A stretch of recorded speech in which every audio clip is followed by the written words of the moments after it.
Happy Thursday, and I'm just taking a quick moment to talk about how we move from a compliance driven culture to a culture of commitment management and why we would want to do that. So, this is honestly, I think, a blind spot for a lot of people, even very senior leaders in the private sector or in the government, are not realizing that they're spending so much time during the day telling people what to do, sharing their opinions, looking at the past, analyzing the past, arguing for why we don't have what we don't have or why something can't be done. A lot of these conversations are actually not very productive, but we don't realize it. It's very human to have these reactive conversations. Very human. That's how we're designed. We look at what happened and then we start to think and analyze and we lament it and we discuss it. And so we don't realize that our focus is actually on what we don't want.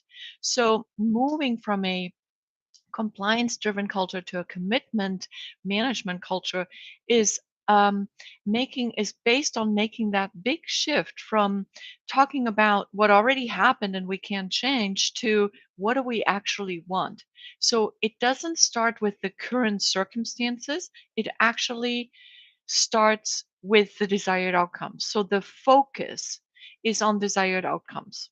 So it's an internal shift that leaders need to make instead of being reactive to what just happened and explaining and justifying, minimizing, rationalizing whatever the past presented, you know, instead of doing that, it's about making that shift and saying, okay, this is what happened. It, where we are now, it's not meeting our expectations. So, what would we like to have happen? And putting our focus on the desired outcome. So, let's say you're an athlete, professional athlete, you go up to bat. You're not going to think about how you struck out yesterday. That wouldn't give you any leg up, right? It would not be a good idea to be thinking that because you're likely to recreate it. But if you're thinking about and visualizing what you want to have happen, much more likely to actually produce that. So this is the big shift that we expect of leaders to make, sort of one by one, really. Um, and here's why. So why? Because people often ask me, why don't people just do what they're asked to do? In a compliance driven mentality, you would just say they were hired for the job, just do your job. What's the big deal, right? So, and therein lies the problem that yes, some people, and I would say the majority. So in your organization, think about maybe how many people do what they're actually told to do or they were hired to do. So I would assume that at least 60 to 70% fall into that category, right? It should be. Otherwise, your organization is really wildly underperforming. Um, so let's say you have 70% of the people who do that. So that leaves you with 30% who are not intrinsically motivated to to always do their best to follow through in a timely manner, to communicate with transparency where they're at, and maybe ask for some coaching so that they can improve. So the 30%, they have challenges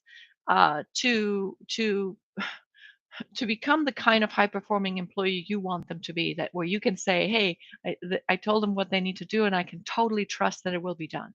So in other words, those 30%, you cannot just trust and hope that it will get done because you will have a surprise. And that can be very costly, obviously. So it's in it's for those 30%, and in some organizations the percentage is actually higher, unfortunately. But it's for those people that we want to introduce commitment management as a practice. And this is a competence that leaders can practice. And it's not just about reading a book and saying, oh, yeah, that makes sense. It's actually about embodying it, meaning through repetition.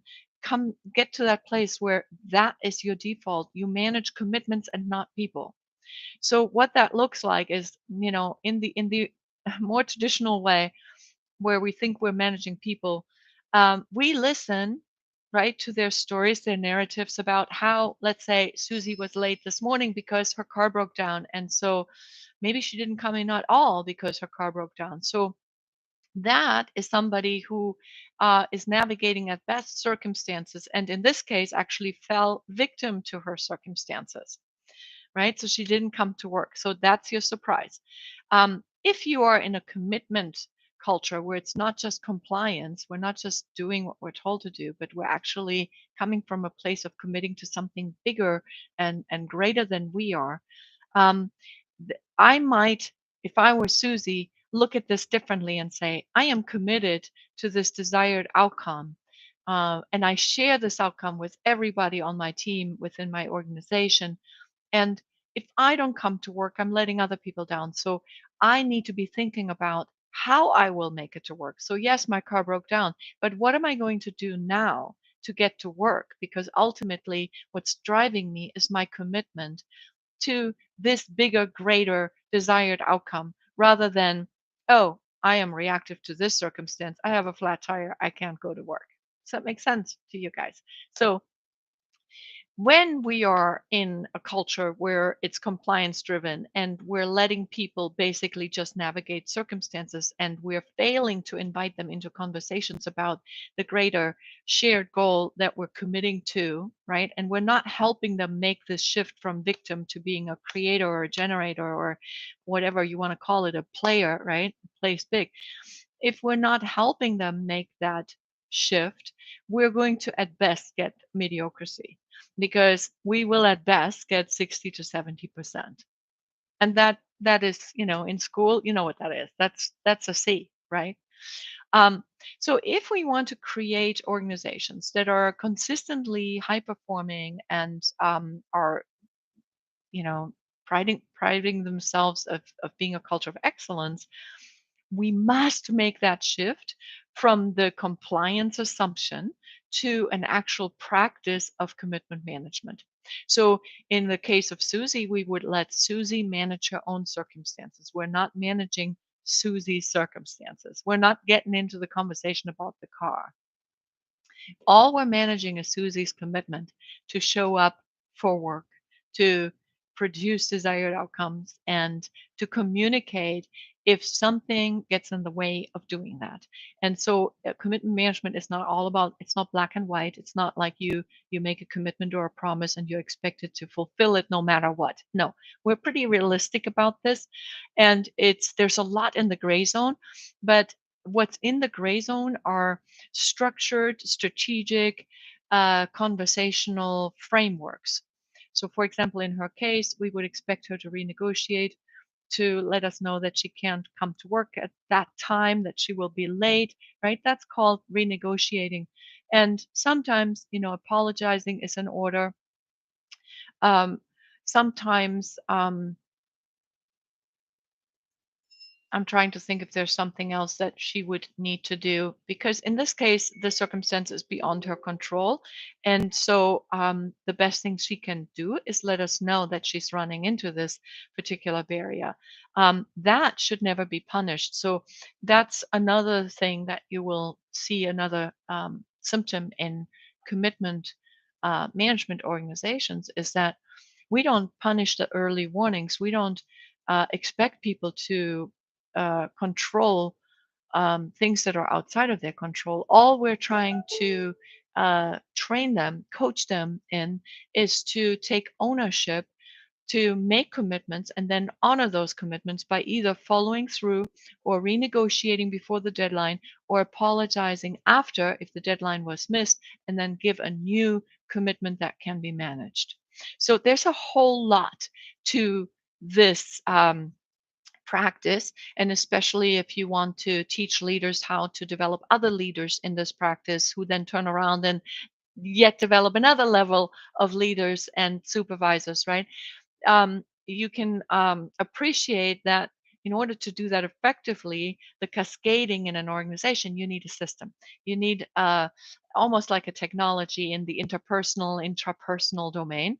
Over the last 22 years, I've developed a lot of that. So there is literally a book already published, 15 years ago, called Who Will Do What by When. That might be a first step to, if you're interested in this topic, to read up on. It's a love story. It's a fictional story in Washington D.C. Um, my husband and I wrote it. We've gotten very, very, very good, favorable feedback on it, and it's been embraced by a lot of large organizations, and even the United States government is using it in several agencies. Um, so this is a good place to start. And then there's just like any other language. If you think about commitment management as a language, you can continue to learn and get better, um, just like any other foreign language, right? You can learn the basics, or you can actually take it on and become super passionate about it, as I am. I will say I'm very, very proud, and I brag that several of my clients over the years have actually embraced this so much that they've become certified coaches themselves, and this is what they now do. So my vision for the world would be that we really focus on what we want, that every person makes that shift, and that we support each other to make that shift on a regular basis, and that we all learn the language of commitment management so that we can manage more effectively, get more things done with more ease. And that is what I've done for the last 20 years, and I hope to do it for the next 20. So this is just a quick video, but I'll see you on the next one. If you like this, of course, you can give me a thumbs up. You maybe even subscribe to the channel. I might even start one. So I'll see you again soon, and all the best to you on